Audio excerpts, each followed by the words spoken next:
Okay, magandang araw. Welcome sa vlog.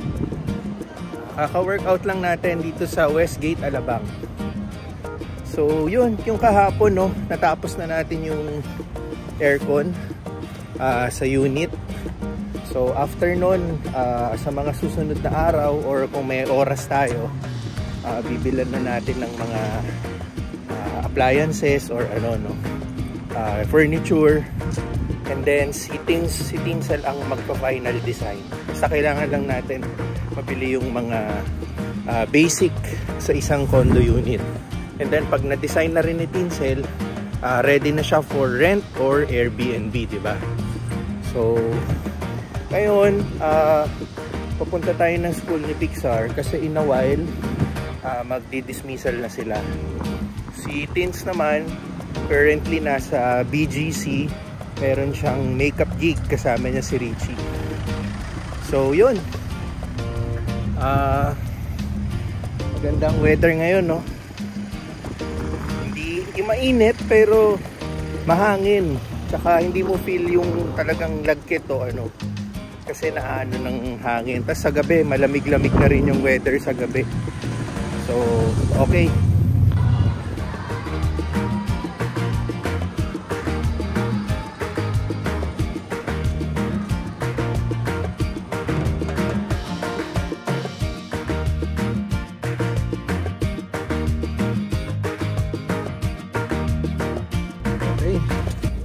Kasama na si Pixar. Say hi to the vlog. Hi.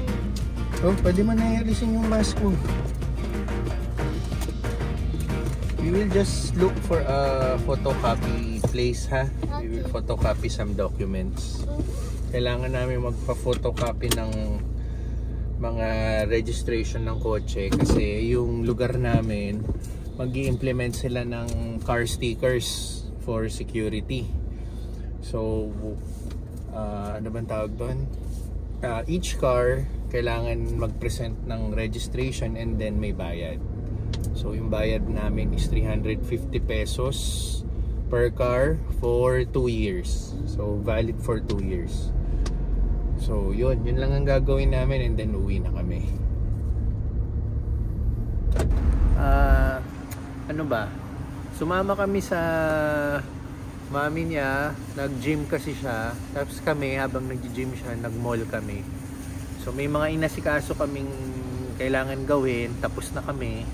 And then ayaw na namin sa loob ng mall, no? Mas gusto namin dito. Yan. Actually siya yung nagsabi dito kami tumambay. So inaano natin yung mga gusto niya, no? Nilulubos natin, no? Kasi pag lumaki to, may sariling tropa na to. Minsan mahirap na hagilapin, di ba? May mga kilala ako nagsilakihan na, ayaw nang sumasama. So tayo mina-maximize natin habang gusto pa nilang sumama-sama sa atin, di ba? So waiting na lang kami sa mami niya. Dito nga pala kami sa harap ng nandito lang kami sa parking area. Tapos nandito sa likod yung South Mall. Yan. So nagapunan na rin to sa mall para pag-uwi, pahinga na lang. So yan, nagsusunog na lang kami ng oras dito. Say hi to the vlog. Hi. Okay, next day po tayo, Wednesday. On the way po tayo sa Value Plus para ipa-service po tong kotse ni Tins. June na po kasi for change oil, no? So yun, this year isa po sa mga gagawin din natin is magpa-service ang mga kotse kasi may kanya-kanya po silang mga due date for service. So dun tayo sa ating usual sa Value Plus, ang ating suki. Suki pala tayo doon, suki. Tayo palang suki. And then pag makakasimple tayo ng workout habang sineservice to, gagawin po natin kasi may baon na tayo. So eto, hindi tayo nag-aircon ngayon kasi binuksan natin yung bintana natin para tayo nasa Tagaytay kahit nasa Las Piñas tayo kasi ang lamig po ng weather. So nanood po ako ng news kahapon, sabi as low as 19 or 20 degrees yung weather natin. So para tayo naka-aircon. So tapos sa Baguio and Benguet naman as low as 11 or 12. So doon talagang pinakamalamig, di ba? Para nasa abroad. Pero speaking of abroad, sa US and Canada, grabe po yung winter nila ngayon doon. Nagne-negative 40 or 50 yata. So imaginein mo kung dito nangyari sa Pilipinas yun. Tingin ko, eto real talk. Tingin ko pag nagka-snow ng ganun dito sa Pilipinas, yung negative 40, 50, I think negative 20 nga, 10 or 20 nga lang. Tingin ko maraming hindi kakayanin, or worse, maraming matitigok. Kasi alam nyo, hindi tayo, lumaki tayo sa warm weather, no? Hindi tayo sanay sa mga, hindi tayo equipped, hindi tayo sanay. Equipped meaning lahat ng mga kabahayan dito, lahat ng hindi ready. Wala tayong pang sa snow, wala tayong mga kanya-kanyang heater. So pag nagka-snow dito, ewan ko na lang, no? So sabihin na natin magre-ready tayo, pero hindi lahat, no? Hindi lahat. Tsaka hindi lahat kayang biglaan mag-afford ng mga gamit pang snow. So anyway, enjoy natin yung gantong weather kasi in a few months, summer na dito sa Pilipinas. Yan, lagaktak pawis na naman, tsaka lagkit. So anyway, nandito na tayo sa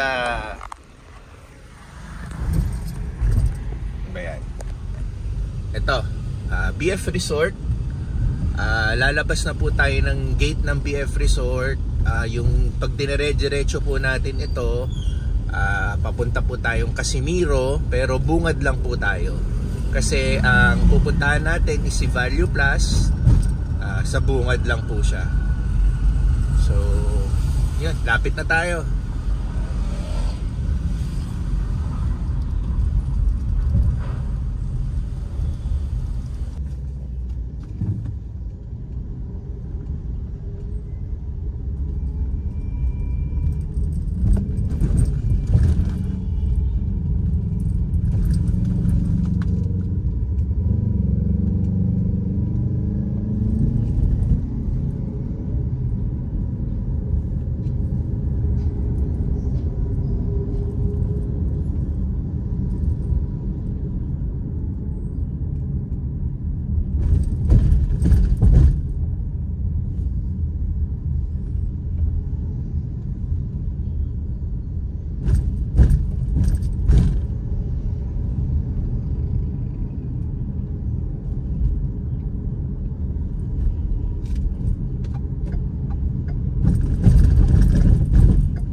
So, ito na ang Value Plus.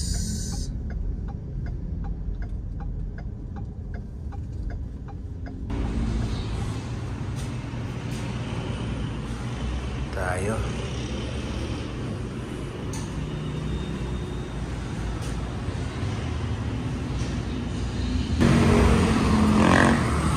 Okay. Balik commute tayo. 2 to 3 hours antay tayo. Sakto lang. Magkaano muna tayo, mag-workout. So nandito tayo sa, ano bang tawag dito? Nakalimutan ko na yung highway na to. CAA Road yata to. Yan, mahaba yan, hanggang dun yan. Tatagos yan hanggang Sukat, Parañaque. So dito sa dulo, Alabang Zapote Road. So doon tayo sa Robinsons. Tingnan natin kung kaya natin lakarin, no? Tingin ko lalakarin ko na lang. Exercise din, warm up sa pag-workout.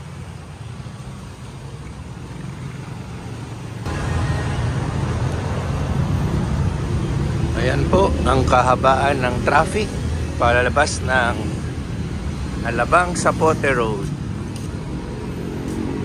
Ayan. So yung diretsong yon, BF Resort. Ito yung Alabang Zapote Road. So, at decide ko, lakarin ko na lang. Total, malapit lang. Exercise naman eh. So, yan. So, nandito tayo sa Alabang Zapote Road, Casimiro. Yan.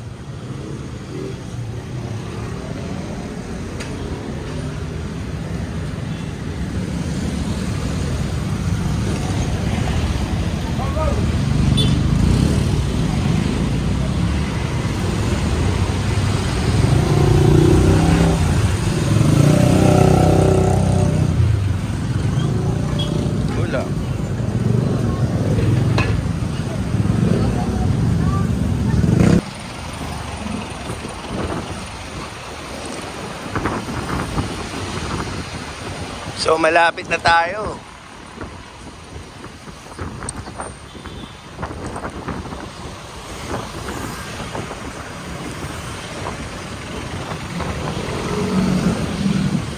Doon po yung LTO Las Piñas, yun. Tignan natin ha. Ah.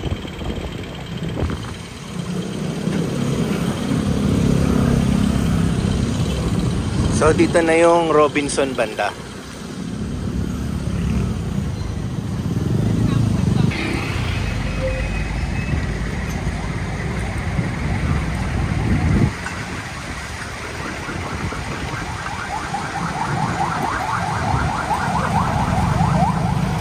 Tapos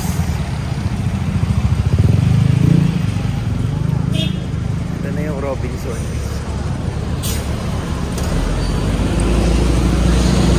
Yan na yung Robinson.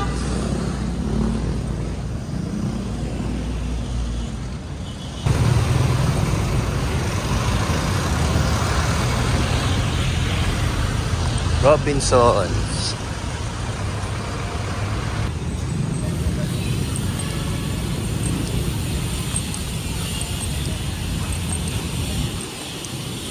Okay. So dito tayo kumain ni Pixar last time, no? Yung bago matapos yung 2023 dito. Itong Chooks na to. So maaga pa eh.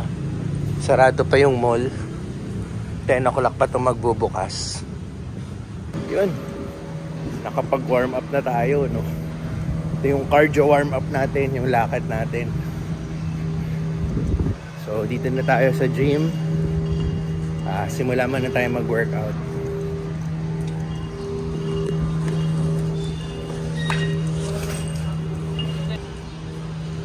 Tayo.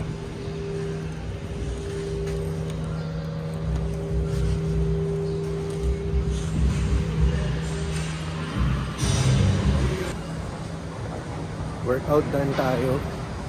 So pasok tayo sa mall para mag-grocery ng Ready Hit Go, no? So sakto to habang inaantay natin habang sineservicean yung kotse ni Teens. So nakakagawa tayo ng ibang errands natin. So yun ang gagawin natin ngayon. And sakto bukas na yung mall. So grocery time. So minessage tayo ni Tinsel, hindi lang Ready Hit Go ang i-grocery natin. Kung hindi, Tinsel pan na rin. Sasabay na natin. So start na tayo. Okay, tapos na tayo mag-grocery.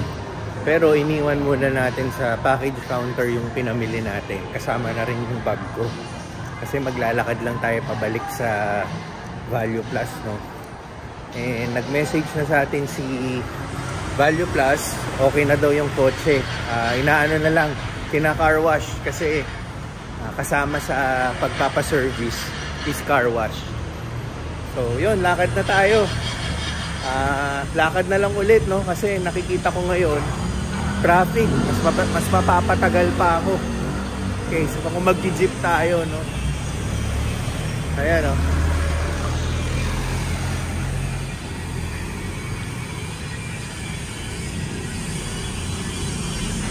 Yan. Build up ang mga traffic.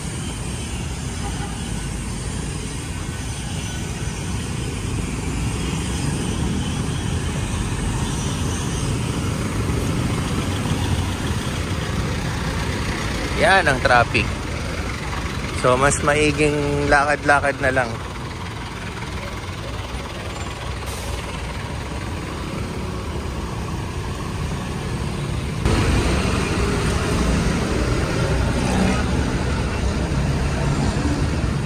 So yan, walang katapusang traffic pa.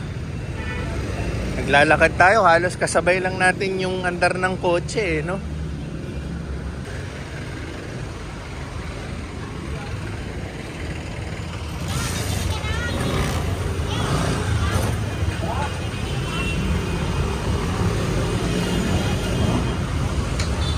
Ano, nimbay tayo ni Jollibee.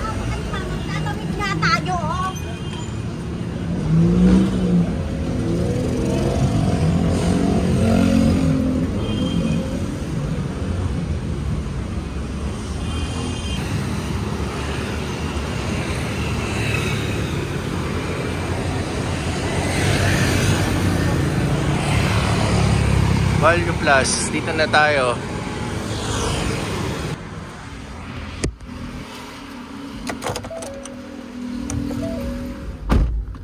Okay.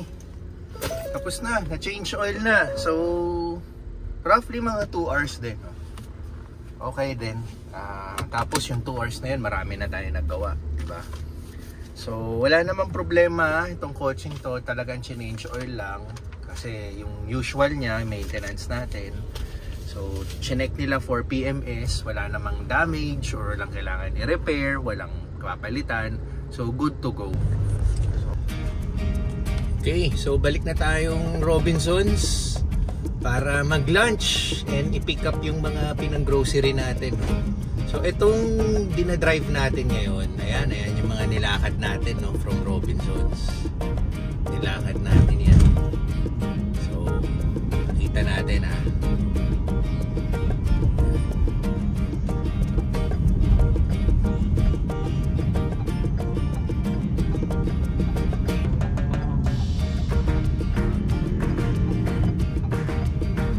Yan ang nilakad natin.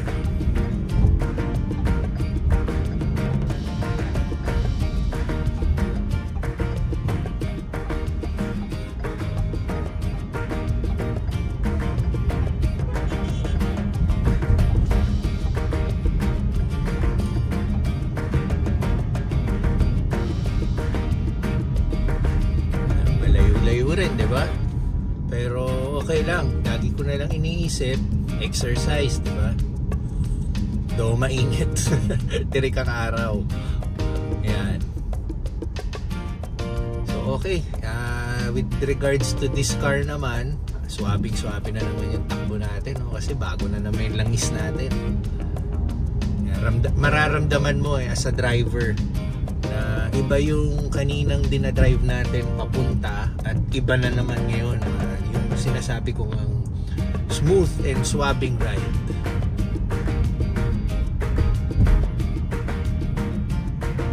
So yan, lapit na tayo sa Robinsons. Ito yung LTO sa right side, kaninang nilalakad natin. So yan, nakita nyo yung traffic sa kabilang side. So, mas mabilis pa talaga yung naglakad ako kanina compare kung sasakay tayo ng jeep. So, ito na yung Robinson sa kaliwa natin. Mag-aano na tayo, left turn.